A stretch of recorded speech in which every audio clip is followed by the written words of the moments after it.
Confiese el pecado de su herejía. Rechace el trabajo. Y será libre. Tiene 3 oportunidades más. Solo 3. Azótenla con un cojín. ¡Confiese! ¡Siéntese en ese sillón! ¡Vamos! ¡Bien! ¡Siéntese! Se quedará en ese sillón hasta el almuerzo. ¡Vamos! ¡Confiese! ¡Confiese! ¡Confiese! ¡Confiese! ¡Confieso! ¡Tú no! El mito de la Inquisición española. La Inquisición española fue algo infame. Mucho antes de esta comedia de Monty Python, la historia ya había emitido su veredicto.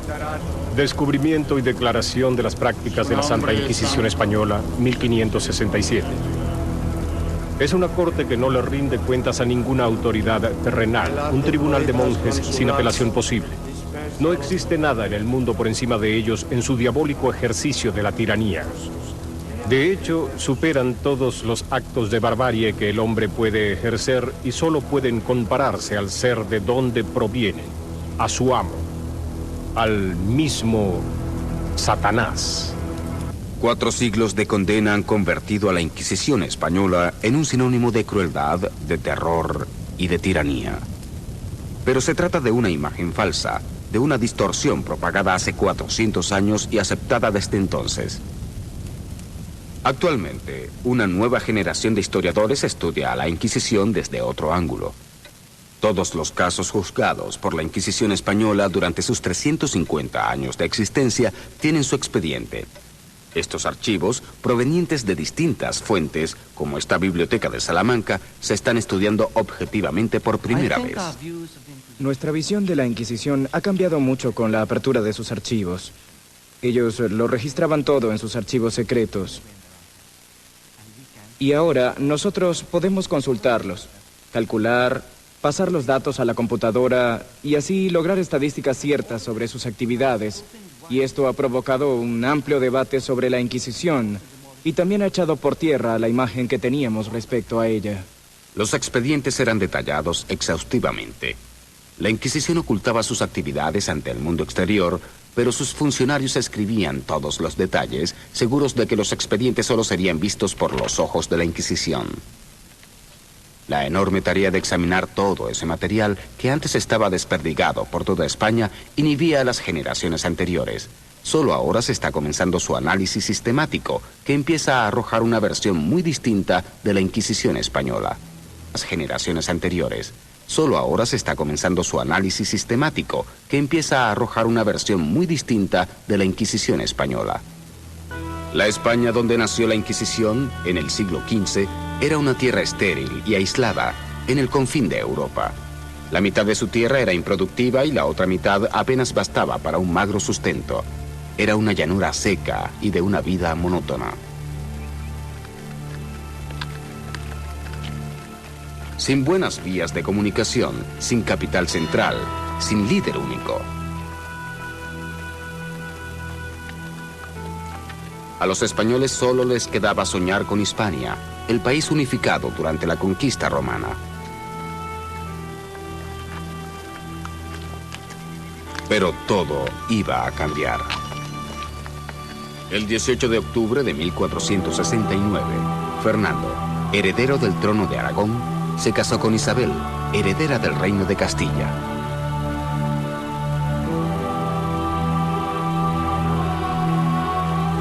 Esta boda terminó con siglos de rivalidad entre esos dos reinos españoles y unió al país. España, que durante tanto tiempo solo fue un nombre en el mapa, se convirtió en un hecho histórico. Pero Fernando e Isabel no podían aspirar a la unidad política sin unidad religiosa. Se presionó mucho a la gran comunidad judía para que se convirtiera. Muchos lo hicieron, pero los cristianos viejos sospechaban que los conversos practicaban en secreto su religión anterior. Se investigaron muchas sinagogas, como esta de Toledo. En 1480 se creó un nuevo organismo investigador. Este recibió el nombre del Santo Oficio de la Inquisición. Su papel consistía en descubrir las herejías y las desviaciones de la verdadera fe.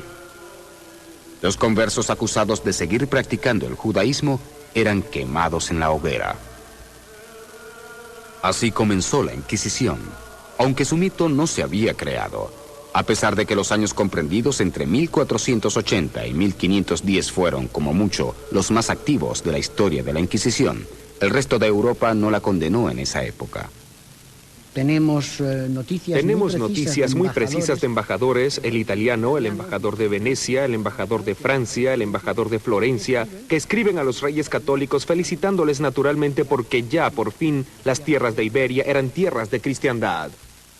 Lo cierto es que muchos aplaudieron que la Inquisición persiguiera a los judíos españoles conversos. Parecía estar surgiendo una nueva era de unidad cristiana, pero esta no duró. En 1517, la Iglesia quedó dividida por la Reforma. Los reformistas protestantes atacaron el enorme poder y riqueza que poseía la Iglesia. Pero estas muestras seguían exhibiéndose todos los años en Toledo, la capital religiosa de España. Los sacerdotes solían ser los mediadores incuestionables entre Dios y el mundo pecador. Ellos eran indispensables para la salvación. Pero los reformistas afirmaban que el hombre podía acercarse a Dios solo con la fe, sola fide. La Iglesia quedó conmocionada y pasó a la ofensiva. El adalid de la Iglesia y defensor de la fe fue Carlos V, emperador del Sacro Imperio Romano.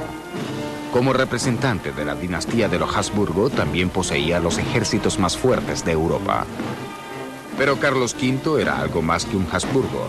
Era el nieto del rey Fernando, por lo que ascendió al trono de España, colocando a dicho país al frente de la defensa de la fe. En 1547, en la batalla de Mulburgo, aniquiló a sus enemigos. Los reformistas perdieron en el campo de batalla, pero atacaron en otros frentes. La Iglesia poseía la espada, pero los reformistas tenían la imprenta. No es coincidencia que la imprenta se inventara y se propagara en los países que simpatizaban con la Reforma, como los estados alemanes, Inglaterra y los Países Bajos, donde aquí en Antwerp aún perdura esta imprenta. Gracias a la nueva tecnología, los protestantes podían combatir en una guerra distinta. Por primera vez se hizo posible lanzar una verdadera campaña de propaganda. Y eso hicieron con gran habilidad los enemigos de los Habsburgo. La monarquía española no pudo contraatacar en este frente. Luchó en el campo militar, pero no en el terreno de la propaganda, por lo que sintió que sufría un ataque injusto. No era un modo de luchar digno de caballeros. Los caballeros peleaban con las armas, no con panfletos ni con ideas. Un año después de la batalla de Mulburgo, empezó a surgir de las imprentas reformistas un torrente de propaganda antiespañola. Pero la polémica tenía que centrarse en algo, y su blanco fue el organismo creado para defender la fe católica, la Inquisición. Se empezó a forjar un mito. Las distintas acusaciones se unieron en un documento, el descubrimiento y la declaración de las diversas prácticas sutiles de la Santa Inquisición española, impreso en 1567. Al cabo de un año ya estaba traducido al inglés, al francés, al holandés y al alemán. Su autor, que alegaba ser una víctima protestante de la Inquisición, lo escribió bajo el seudónimo de Montanus. Montanus se hizo pasar por una víctima, relatando vívidamente los supuestos horrores de la Inquisición española. Su obra presentó por primera vez ante el mundo la imagen de la Inquisición que tenemos desde entonces.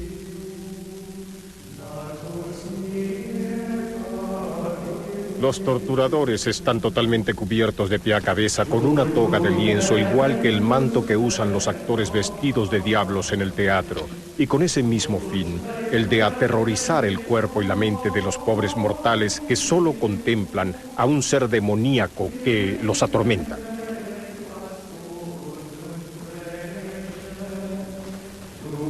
Montanus contribuyó de manera decisiva a la propagación de la llamada leyenda negra. La leyenda negra es el nombre que le dieron los españoles a la imagen creada por sus enemigos.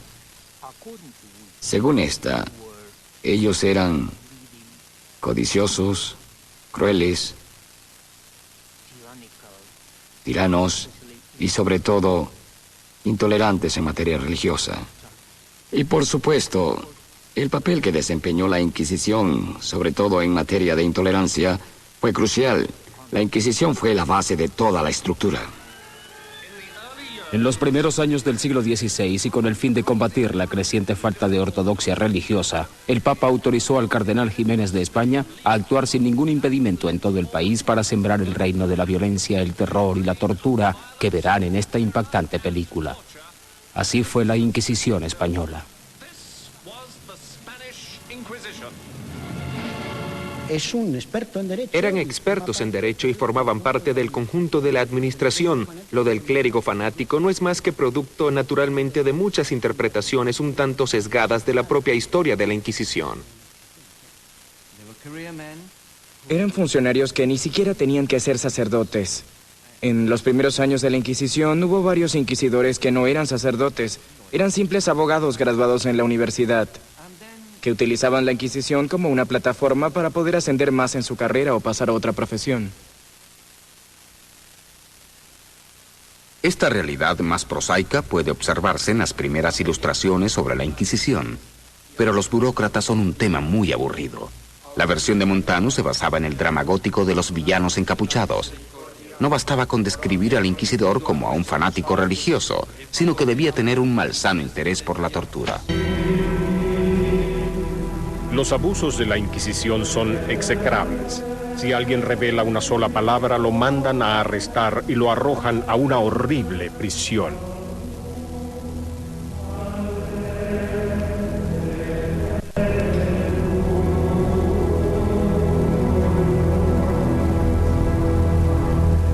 Además de los horrores de la cárcel, están las heridas, las amenazas, el látigo y los azotes, las cadenas, las torturas y angustias que deben sufrir los reos.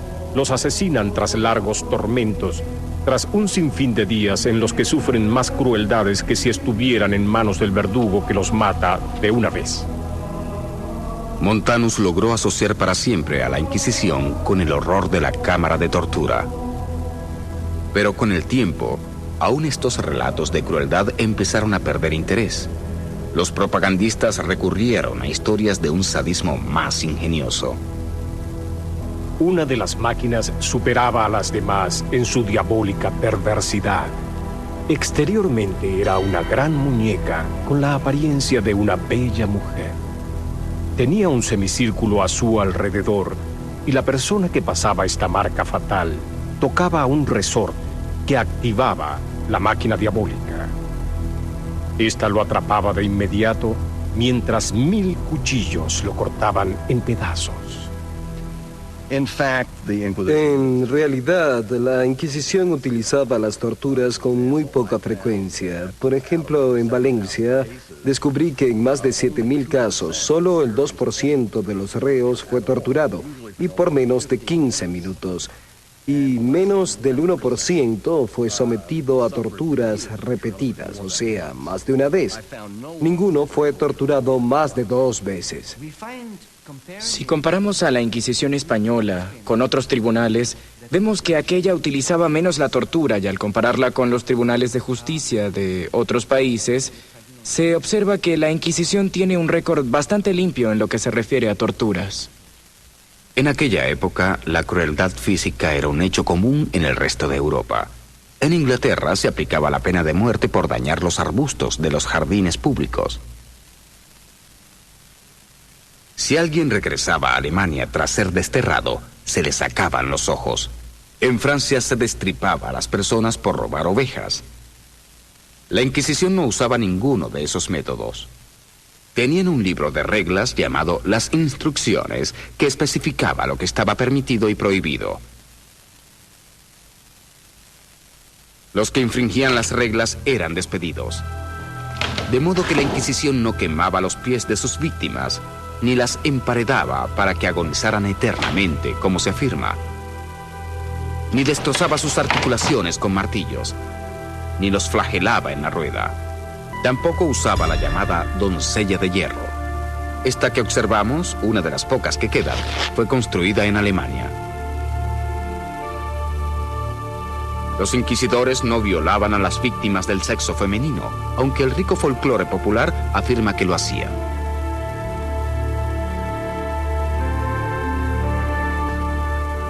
De hecho, las cámaras de tortura que la mitología popular atribuye a la Inquisición nunca existieron, aunque esta ilustración fue reimpresa cientos de veces. Y no solo se mintió sobre la aplicación de torturas, se inventaron historias sobre las horribles condiciones en que vivían los prisioneros. Por irónico que parezca, la Inquisición seguramente disponía de las mejores cárceles de España. Esto parece una reivindicación, pero por desgracia es verdad. Citaré la declaración de unos inquisidores de Barcelona a mediados del siglo XVI. Cuando se les interrogó sobre el estado de sus cárceles, afirmaron: "Nuestras cárceles están llenas". Luego se quejaron con estas palabras a las autoridades de Madrid: "No sabemos dónde enviar a los prisioneros que nos sobran. No podemos mandarlos a las cárceles de la ciudad porque están demasiado llenas y los reos mueren en ellas a un promedio de 20 por semana". Encontré información sobre prisioneros de las cárceles civiles que blasfemaban para que los trasladaran a las cárceles de la Inquisición y escapar así al maltrato que recibían en las cárceles seculares. De modo que, a pesar de los horrores ficticios de Montanus, las pruebas nos llevan hacia una conclusión totalmente distinta. Por supuesto que los inquisidores interrogaban, pero de manera restringida, pues no creían en la eficacia de la tortura para dilucidar las acusaciones de herejía. Si se les compara con otros tribunales de Europa, casi parecen personas ilustradas. El caso más singular, por ejemplo, es el caso de la brujería. El Tribunal del Santo Oficio fue extraordinariamente benigno con el tema de la brujería, mientras que otras justicias europeas, ordinarias y eclesiásticas, no tuvieron la misma consideración con este tipo de delito. En 1750, las mujeres eran sometidas a torturas y a la muerte en la hoguera por acusaciones tan fantásticas como acostarse con el diablo o tener hijos de él. Ese trato tan brutal era el justo castigo ante la depravación de esos supuestos delitos. Pero un tribunal aplicó un enfoque distinto. Recuerden que los inquisidores eran abogados universitarios, y los abogados siempre buscan pruebas. De modo que en su búsqueda de evidencias decían: bien, esta mujer mató a un bebé. ¿Dónde está el bebé? ¿Cuántos murieron? Y ese tipo de cosas. Y en su búsqueda de pruebas no las encontraban porque la brujería era un delito imaginario. Mientras que el resto de Europa reaccionaba con horror, la Inquisición declaraba que la brujería era una ilusión. Nadie podía ser juzgado ni quemado por ese delito. Sin embargo, la Inquisición llegó a convertirse en el símbolo de la persecución implacable de la herejía. ¿Por qué? Porque en la década de 1560, España no solo era un imperio, sino una superpotencia. Su símbolo llegó a ser el nuevo Palacio Real, un pentágono del siglo XVI construido en las afueras de Madrid, el Escorial. Esta enorme edificación con kilómetros de pasillos de mármol fue construida por Felipe II, el hijo y sucesor de Carlos V. Bajo su reino, España culminó un siglo de ascenso que la transformó de un país desconocido y aislado en el dueño de Europa.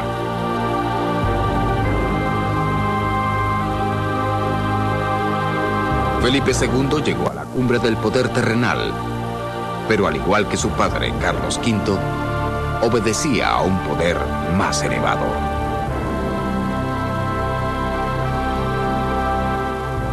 Antes que causarle el más ligero daño a la religión y al servicio de Dios, prefiero perder todas mis tierras y 100 vidas si las tuviera, porque ni quiero ni deseo ser el gobernante de unos herejes.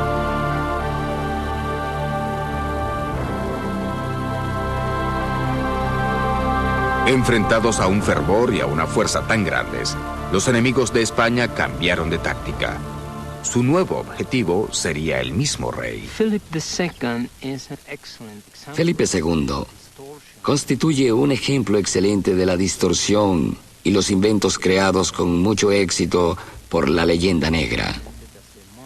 Lo presentaron como a un monstruo, un ejemplo de la crueldad española. Creo que la política de Felipe II tuvo muchas fallas Y el personaje en sí no me agrada. Pero no era más monstruo que Enrique VIII de Inglaterra. Sin embargo, a este rey le arreglaron la imagen con el fin de presentarlo como el campeón de la causa protestante. Felipe no se molestó en embellecer su imagen, pues consideraba que eso no estaba a la altura de su dignidad, y por ello pagó un alto precio. En 1568, un año después de publicarse el libro de Montanus, un incidente casual cayó en manos de los propagandistas. Don Carlos, el hijo del rey, murió repentinamente. Se acusó de ello a Felipe y se afirmó que no había actuado solo. Un aspecto de la leyenda negra que se divulgó mucho en el siglo XVI fue que la Inquisición presionó al rey Felipe II a matar a su propio hijo, a ejecutarlo, por motivos que solo la Inquisición conocía. Esta leyenda, por supuesto, no tiene ninguna prueba que la apoye. Es totalmente falsa y no tiene ninguna base. Don Carlos, su hijo y heredero, era un adolescente muy problemático que sufría de demencia y murió en un accidente. Pero se convirtió en el adalid de la libertad y en el protagonista de muchas novelas y obras de teatro de los siglos XVII y XVIII. La más famosa de las cuales es la de Schiller, que posteriormente inspiró la hermosa ópera de Giuseppe Verdi. En la ópera de Verdi, Don Carlos declara ante Dios su lealtad a Flandes, la provincia de los Habsburgo, gobernada por su padre, el rey Felipe, provincia que simpatizaba con los protestantes y luchaba por su independencia. En la obra, Don Carlos desafía a su monstruoso padre y se convierte en el símbolo heroico de la resistencia. Su misión es derrotar a las fuerzas de la represión. El siguiente acto comienza con el rey debatiéndose entre las dudas. Se pasea por sus recámaras de noche, preguntándose cómo castigar a su hijo rebelde. Su conciencia cristiana le impide tomar las medidas más drásticas, pero un visitante lo convence. Se trata del Gran Inquisidor, descrito como un viejo ciego que escucha la confesión de las angustias del rey. Luego, mediante razones irrebatibles, va venciendo las dudas del rey y lo convence para que mate a su hijo. La ópera es una ficción de principio a fin y distorsiona el poder de la Inquisición que entra y sale a su placer, en este caso, de las habitaciones privadas del rey Felipe en el Escorial. El inquisidor es una presencia espectral y maligna temida por el mismo rey, que manipula los asuntos de Estado tras bambalinas. La muerte de Don Carlos le cayó del cielo a los fabricantes de mitos. En realidad, ni la Inquisición tenía poder sobre la corona, ni el príncipe incapaz fue un mártir ni un héroe. No expresamos que la Inquisición no tuviera influencia. Desplegaba su poder en actos grandiosos que se celebraban en la Plaza Mayor de las ciudades, como esta de Madrid. Estas ceremonias en las que se sentenciaba a los herejes recibieron el nombre de actos de fe. Pero también estaban presentes otros poderes que le hacían la competencia, como otras autoridades religiosas, las instituciones seculares y la nobleza. Todas esas instituciones eran poderosas, podían hablar con el rey, tenían conflictos y competían entre sí, de modo que la Inquisición tenía que actuar dentro de sus límites. Los representantes de otras instituciones igualmente poderosas limitaban constantemente su poder.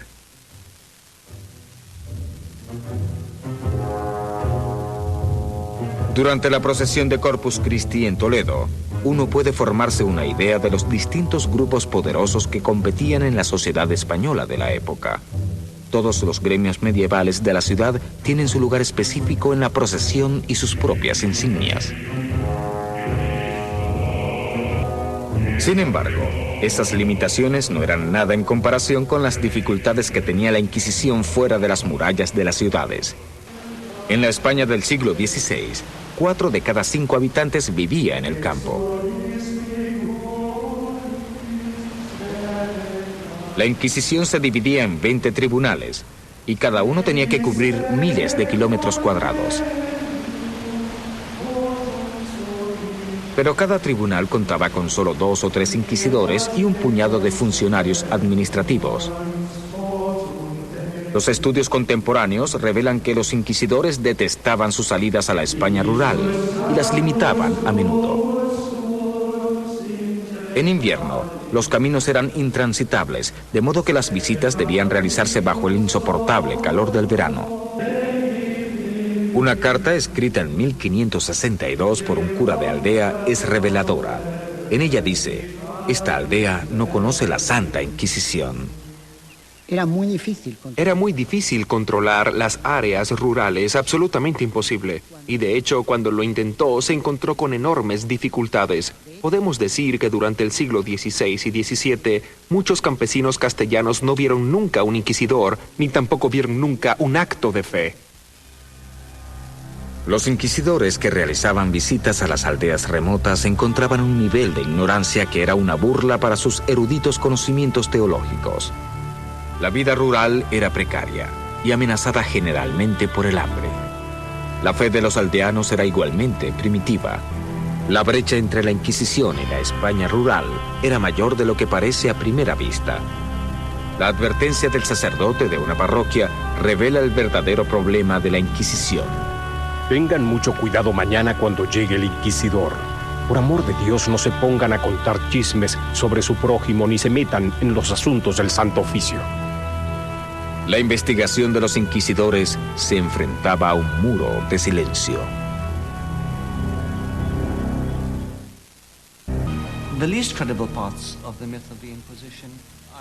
La parte menos fidedigna del mito de la Inquisición es la que afirma que era una institución omnipotente, capaz de controlar el pensamiento y la mente de la gente. Los inquisidores no tenían poder para controlar la sociedad del modo que muchos historiadores creen. No tenían poder ni atribuciones, no tenían los instrumentos necesarios para hacerlo, pero al falsificarse su imagen, se les otorgan unos instrumentos que nunca tuvieron. Impotente en el campo y controlada en la ciudad, la verdadera Inquisición estaba muy lejos del mito que se le atribuye. Pero aún persiste la versión de Verdi de una Inquisición que puede darle órdenes al rey y obligar al pueblo a arrodillarse temeroso ante ella.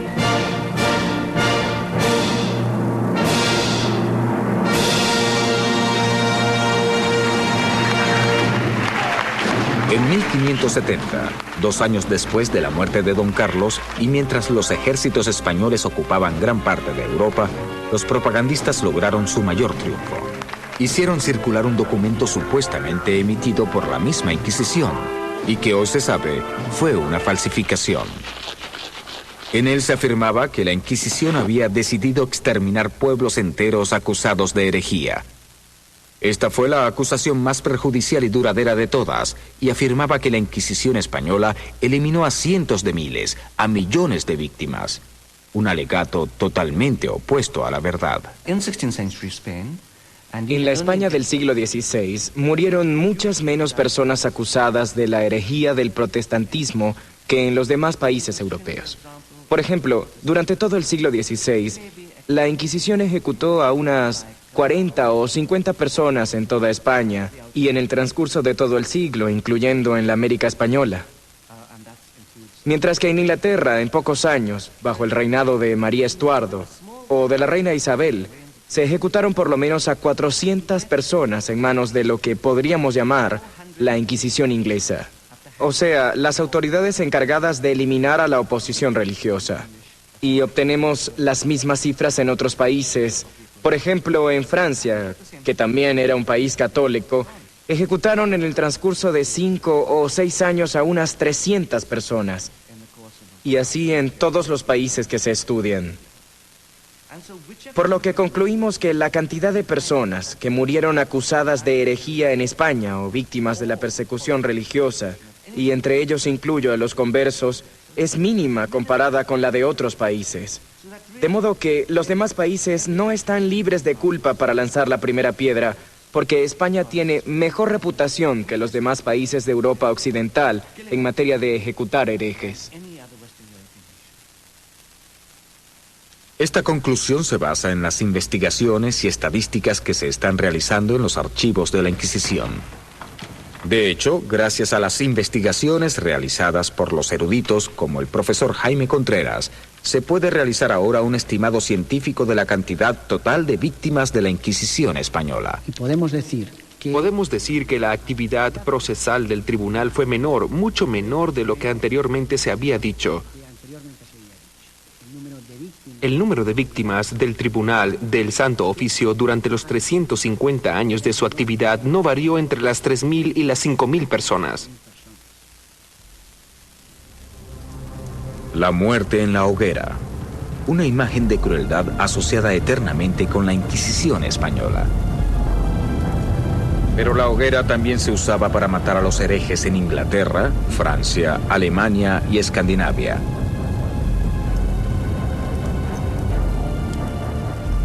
A principios de la Edad Moderna se realizó una gran cacería de herejes en toda Europa, pero pocas veces se menciona la virulencia con que acometieron los demás países europeos en la quema de herejes.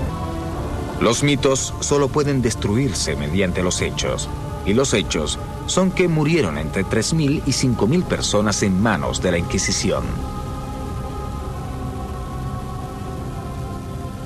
En el mismo periodo de tiempo, 150.000 brujas acusadas de herejía murieron quemadas en la hoguera en el resto de Europa. Tras el surgimiento espectacular del Imperio Español, sobrevino su caída desigual, aunque inexorable. Durante el siglo XVII, el flujo de oro y plata proveniente de América y que sostenía al imperio disminuyó enormemente. El gobierno cayó varias veces en bancarrota y España fue perdiendo una a una sus posesiones en Europa. Su ejército ya no marchaba invicto por toda Europa.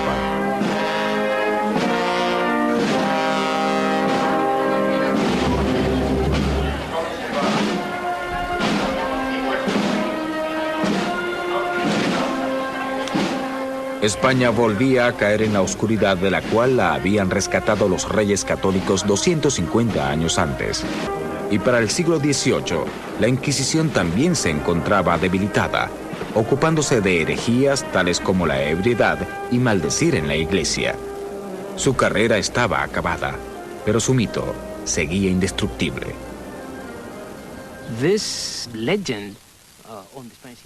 La leyenda de la Inquisición española creció. Levantó el vuelo y adquirió vida propia. Y durante el transcurso de los siglos se alejó cada vez más de la realidad.